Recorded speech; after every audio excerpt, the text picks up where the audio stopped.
Bonjour, mon nom est Jean Béliveau et c'est le 2 août 2026 et j'ai un discours en 12 parties avec une conclusion.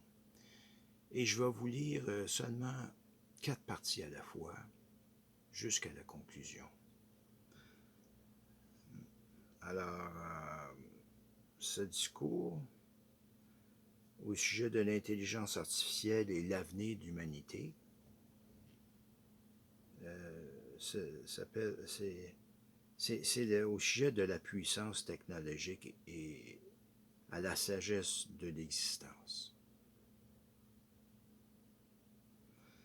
Alors, la première partie s'appelle l'ouverture, une nouvelle étape dans l'histoire humaine. Ben, l'ouverture, ben, j'aurais dû pas dire ça. Okay.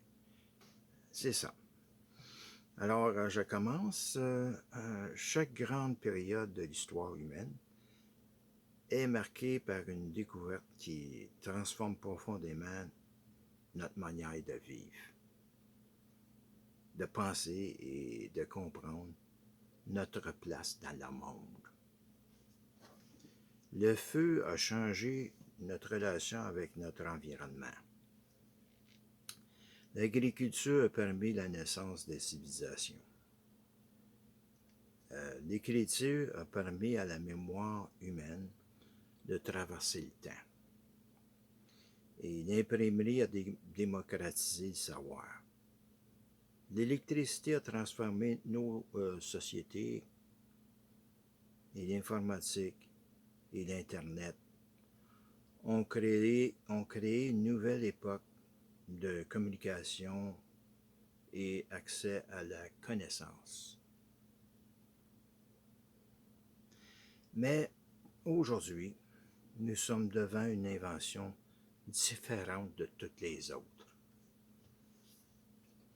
Pour la première fois dans l'histoire, l'humanité ne crée pas seulement un outil qui augmente sa force, sa vitesse ou juste sa mémoire. Elle crée une technologie qui semble reproduire une partie de ce qui constitue sa propre intelligence. Cette technologie est l'intelligence artificielle. Et cette création nous oblige à poser une question qui dépasse largement la technologie. Qu'est-ce que signifie réellement être intelligent? Ben, mais surtout aussi, qu'est-ce que signifie réellement être humain? Car l'enjeu de l'intelligence artificielle n'est pas seulement de savoir jusqu'où la machine pourra progresser. L'enjeu véritable est de comprendre ce qui rend l'existence humaine unique. Et quelle responsabilité nous avons lorsque nous créons quelque chose qui pourrait un jour nous dépasser dans certaines capacités et probablement toutes les capacités. L'intelligence artificielle nous place donc devant un miroir.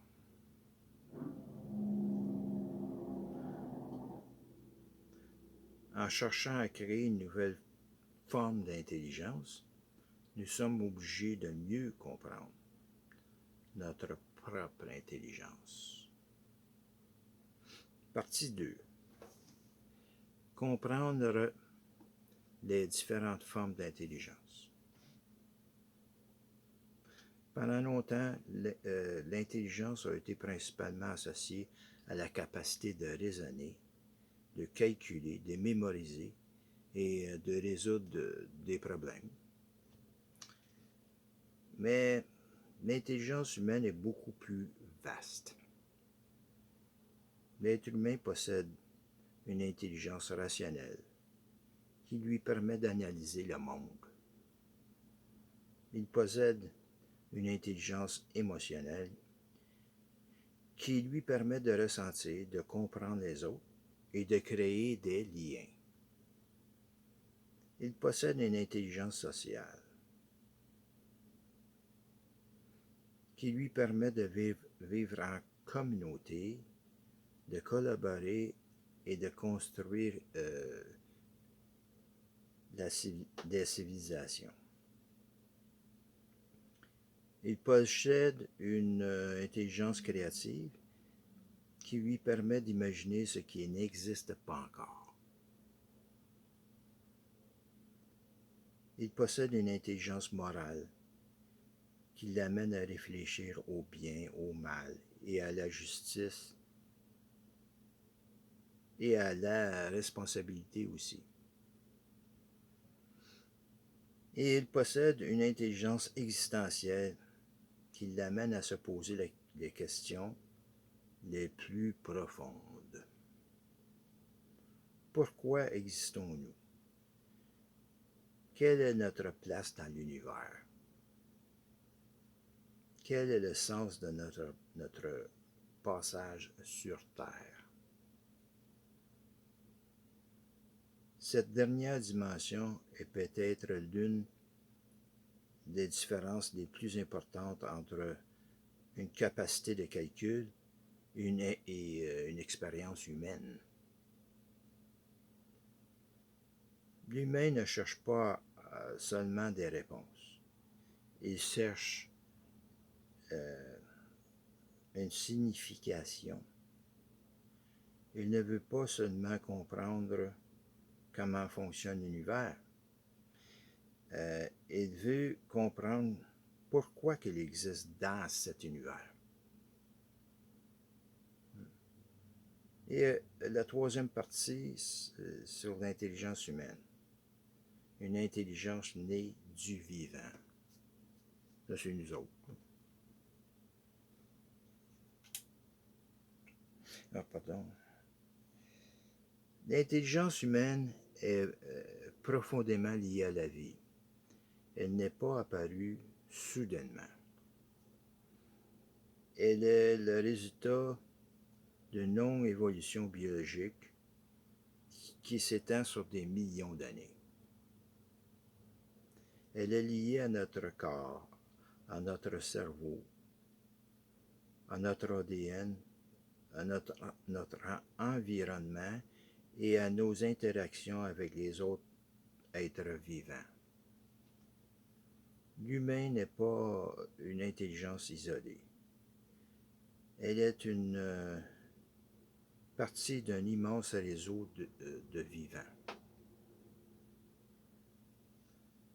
Notre manière de penser a été façonnée par notre relation avec la nature, par notre capacité d'adaptation, par notre coopération et par notre expérience collective.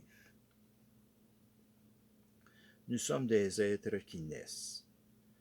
Nous grandissons, nous apprenons, nous créons des souvenirs, nous développons des relations, nous vieillissons, nous transmettons notre expérience aux générations suivantes.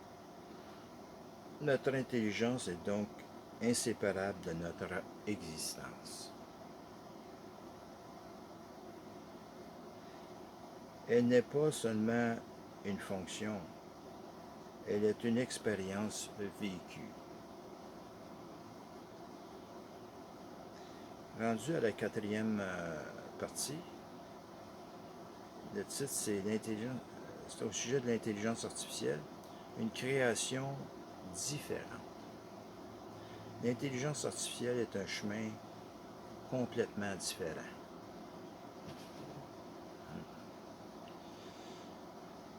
Elle n'est pas née de l'évolution biologique. Elle est née de l'évolution technologique humaine. Elle est construite à partir de connaissances scientifiques de logiciels, de données, d'infrastructures et de composants créés par l'être humain.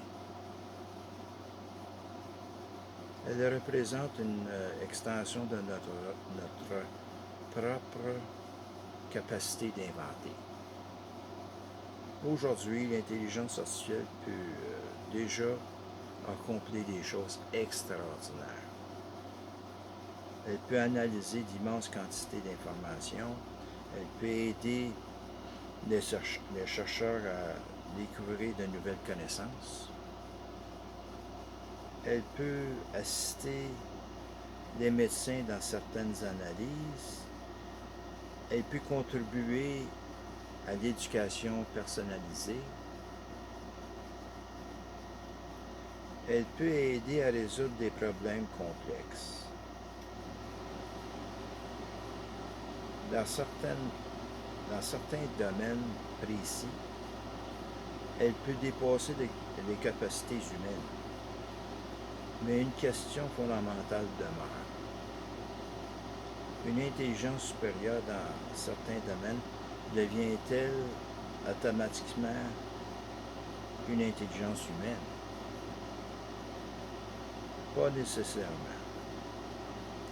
Car la puissance cognitive et l'existence subjective sont deux réalités différentes. Une machine peut être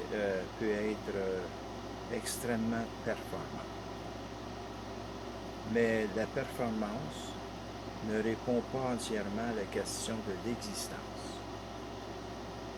La véritable question n'est donc pas seulement jusqu'où l'intelligence artificielle pourra-t-elle aller. La véritable question, quelle sera la nature de cette intelligence? Si elle atteint des niveaux encore inconnus.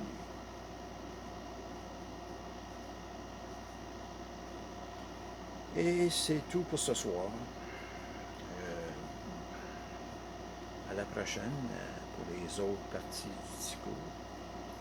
Et bonne soirée à tous.